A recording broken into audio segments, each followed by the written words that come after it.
Hello everybody, Distincts here, and guess what? I'm playing Rift! Oh my god, it's crazy. Anyway, so, as you can see, there is one forming right there. Now, this game is pretty cool. I mean, as you guys know, I come from playing it a lot of WoW. I heard about this game, and I definitely had to check it out. So, playing WoW, a couple things that, you know, I definitely needed to see were A, better graphics, you know, better playability overall, you know, just anything that can get me away from playing that freaking game. I'm not saying that this is better or worse in any way, but I'm going to point out a couple things. I might do that in a different video. Right now I kind of just want to go over Rift as kind of like a whole. So, playing the mage class, and I did a lot of studying before this game came out, and I knew what class I wanted to play, and I knew how I wanted to play it, because I loved healing on my paladin, but I also loved really playing my mage, so I tried to kind of work it all into one. I think they tried to do a healing spec for every class, but I'm not sure. Right now I'm playing the Chloromancer, so I'm going to kind of show you guys, if you're like me, I'm going to show you the talent tree first to give you kind of the theory look into it, and then how it plays. So, as always, I'm sipping on my tall glass of Cabernet, so don't mind my, my stumbling or however incomprehensible blabbering that's going to be happening in this video. So, Chloromancer is sick. So, go over the first 5 points that I put in the tree. Well, first moves that I guess I should say that you get for even speccing into Chloromancer. It's going to be Vile Spores, 15 charge, just a little bit of damage, no big deal. It does life damage though, which is kind of the main way that you heal, because you heal through doing damage. It's kind of like a weird concept and kind of messed me up the first few times. I'm trying not to swear, but kind of messed me up. And you'll see Radiant Spores is the second thing that you get, which is actually really cool.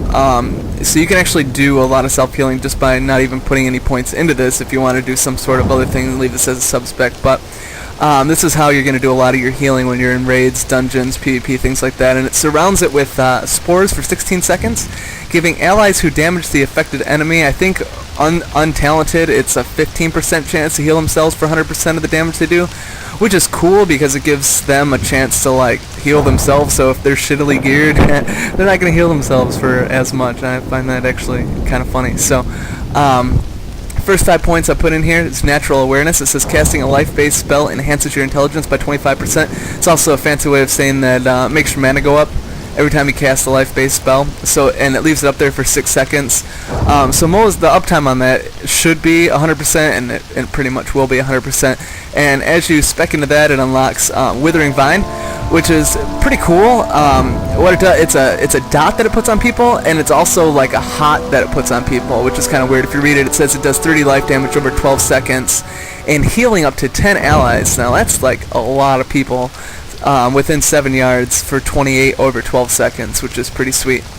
That it's also life damage too, so I'll get into that in a second here.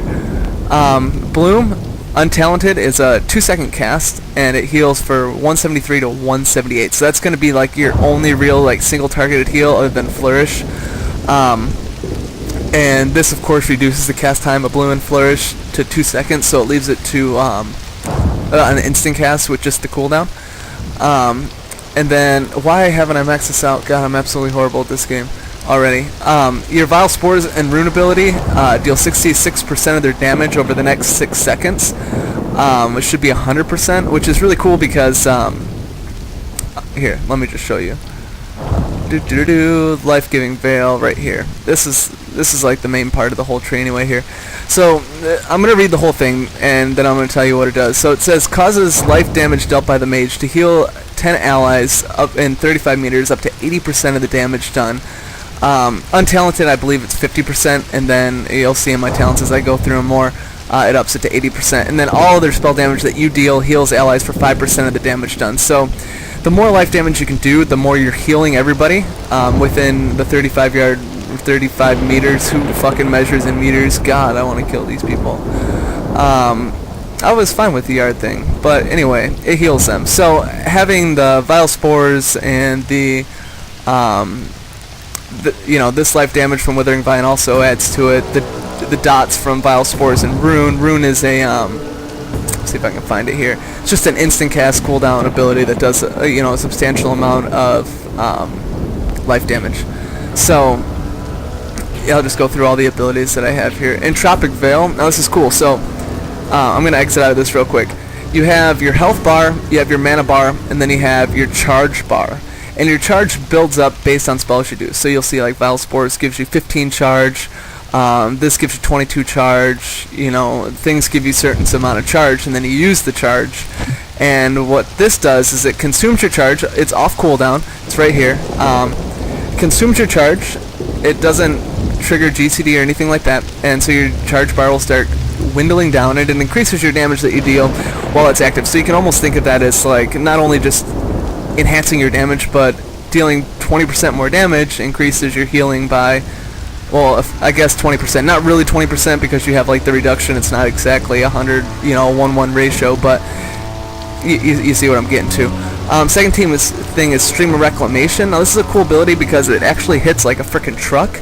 And although it doesn't trigger Radiant Spores on you, it says for every second this is channeled on an enemy with Radiant Spores, the chance that it heals is increased by 5%. So for 3 seconds. So like I'll use this a lot of times when my single target heals around cooldown, or if there's a lot of AoE damage going out, I'll let like my allies heal themselves, pretty much, if you think about it like that.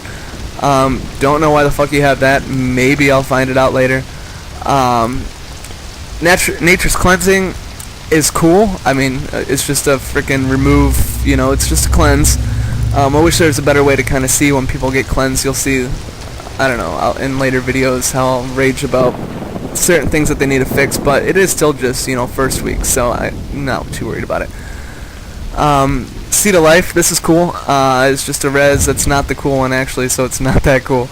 Wild Abandon. Now I didn't really think this was going to be that helpful. I knew it was going to be helpful in PvP, but it's pretty helpful in PvE also, because sometimes there's like spiders that just like want to root you on your mount, and then like anything that like barely fucking breathes on you knocks you off your mount. So whatever. It's awesome in PvP. Flourish is the other thing. Heals up to 10 allies. Now I'm going to say this again, dude. 10 people? Really? Damn. So this generates charge, 13 charge, 10 allies for 312 to 318 instant cast. It's awesome. Ruin went over that. Natural Conversion. This is weird, and I think it's broken, and I don't think it works. But I like how it is. It says causes the next single target damaging spell cast by the enemy within 30 seconds to heal the enemy's target for 200% of the damage done. So for instance, somebody casts it on me, and I hit them for 56 to 59 life damage. It's supposed to heal them for 120 damage almost, but I don't think it does. I don't know, maybe I just don't notice it that much, but I haven't noticed it healing as much. Soul Tether, bam, B-Res, baby. That's what I'm talking about. Gotta get a B-Res, gotta get a B-Res on a 5-minute cooldown, dude. It's pretty sick. The only thing that would make that even better is if it said, like, I don't know, it doesn't cause tank to lose aggro, because yeah, I'm really bad at healing on this guy. Anyway, so we're gonna go to, you guys seen all the abilities, seen kind of how they work, and I'll show you kind of later like how it all works together. Entropic Veil, this increases the damage bonus from your Entropic Veil by 19%, so it makes this guy heal, or no, it makes, what the fuck, I don't know. Anyway, I forget what I don't know what Entropic Veil is. I don't remember right now. Anyway, increases health generated by your life-giving veil up to 80%. That's the big one right there. And Synthesis is a beacon of light, baby, beacon of light. I'm going to try not to use too many WoW references, but for those of you who are watching this video are probably coming from WoW, so I'm going to use a lot of those references actually. So pretty much what it does, increase the healing they receive by life-giving veil by 150%, so making it 230% of whatever. Anyway, it doesn't really matter. You just know it's good. Increases the chance your Radiant Spores will heal allies by 15% and gives your Radiant Spores a 100% chance to affect up to 8 enemies. This is awesome for those people who don't know how to assist tanks and just want to hit whatever and start pulling aggro and die. This will actually spread to those guys so they heal themselves because they're doing damage. Weird concept, I know. Didn't take this yet. I will take that, but I didn't find it awesome quite yet. I wanted to go up the tree. Nature's Touch is sweet because it hits them pretty hard, and it also, like, what it does is it gives like 100%, not just like a lot of the damage, like 80%, but he gives like 100% of the damage to your synthesized buff. So it's like your main like big heal. So think of it as like Holy Light, or I guess now like Divine Light or Flashlight or fucking Penance, or I don't know, whatever you guys want to do to. Increases the amount of healing done by your healing spells and effects by 9%. That's as far as I am right now, but I can't wait to get that. Oh yeah, give me a Divine Plea, baby, give me Divine Plea, and also give me a shield at the same time. What the fuck is this? Ah, this game's crazy. Okay, other two ones that I went into was Archon and Warlock. Why? Because if I'm increasing my damage... Oh, there you go, Entropic Veil. That's what that does. Alright, anyway, Entropic Veil. If I'm increasing my damage by using Focus, when I get my Focus bar built up, which also increases my healing, why wouldn't I want to bring it up faster? Alright, yeah, I'm going to do that. Increase the charge I generate, 25%. Baller! Alright, now, I got Life Leech. Sweet. Leeches it and heals me. More healing, please. More dots. Awesome. Next, Void Bolt. I'll tell you what, once I got past level 4, I stopped using that ability.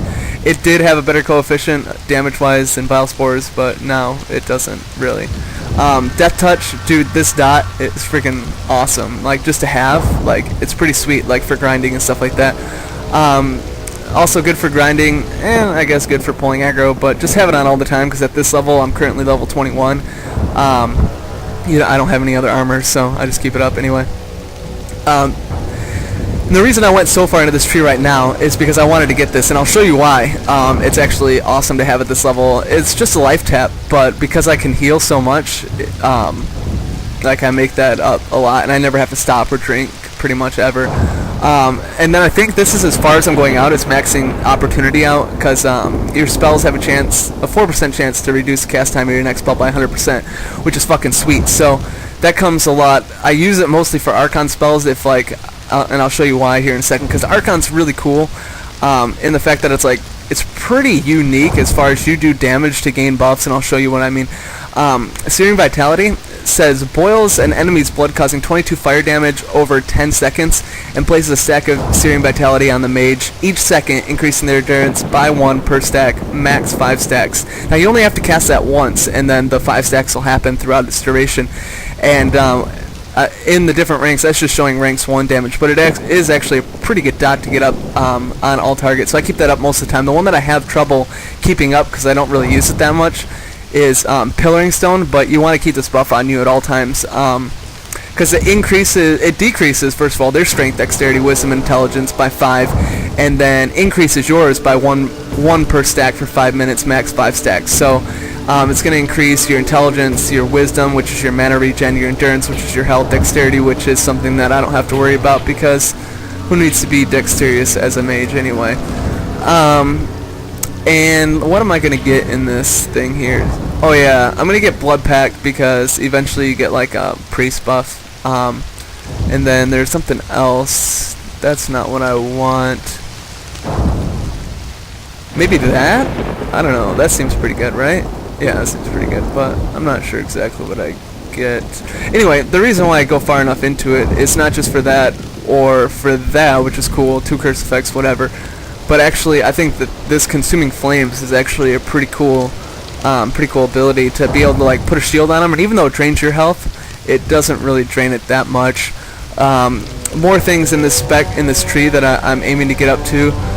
It says links the mage and the ally affected with their synthesis, so it returns mana to the mage equal to 10% of the damage dealt by that ally. So you put it on your tank, and 10% of the damage they deal gives you mana back, and I think that's pretty sweet. Then you get Wild Growth, and it's not really like Wild Growth, I don't think. From what I've read about it, it's not like Wild Growth. It's more kind of like, what's that thing for priests now when they like Chakra Sanctuary or whatever it is? Anyway, so it places on the ground with 15 meters of the mage, healing up to 10 allies for 626 over 12 seconds, and reduces movement speed of enemies by 50%. Now, not only is it a good heal, but when you spec into this, they take 10% additional damage, so it's almost like you can use that during a Bloodlust or like an Enraged phase if they have those kind of things. And then to the top, Essence Surge heals an ally for 100% of their health, but reduces your damage dealt by 50%. And then the rest of the stuff that I think I go into here in the rest of this tree, and then maybe in this video or the next one, I'm not sure how long this has gone. This is my first time actually live recording. Usually I do it you know, like I record something and then I go back through and edit it.